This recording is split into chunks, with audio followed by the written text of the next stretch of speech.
આજે લગભગ મોટાભાગના વિદ્યાર્થીઓને ખ્યાલ હશે કે આમ તો 11 તો વર્ષ દરમિયાન ઘણી બધી આવતી હોય, પરંતુ આજની એકાદશી એને જલઝીલણી એકાદશી,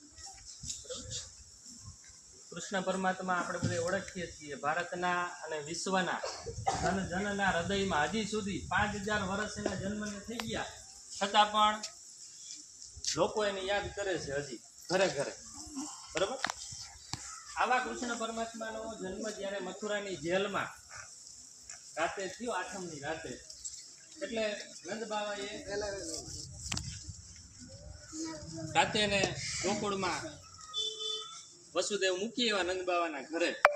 પછી 11 વર્ષ જેવો સમય ગોકુળમાં પસાર કર્યો કૃષ્ણ ભગવાને.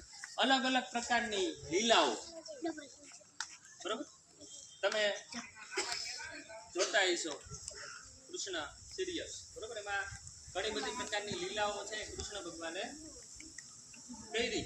અને એમાં પણ જ્યારે એક દિવસ એકાદશીનો સમય હતો ત્યારે કૃષ્ણ ભગવાન છે એ જળ ક્રિયા માટે થઈ અને એના ગોપવૃંદ સાથે જાય છે, અને એ દિવસની યાદ રૂપે આપણે એકાદશી, જલઝીલણી એકાદશી ઉજવીએ.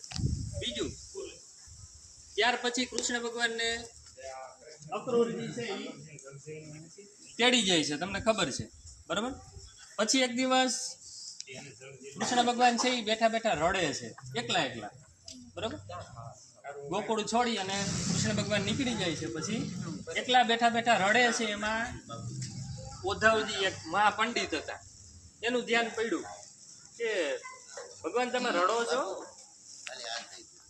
એટલે ભગવાને કીધું કે બેસો મારી પાસે, હું રડતો નથી પણ મને કોક રડાવે છે, હું રડતો નથી પણ મને કોક રડાવે છે. કોણ રડાવે છે?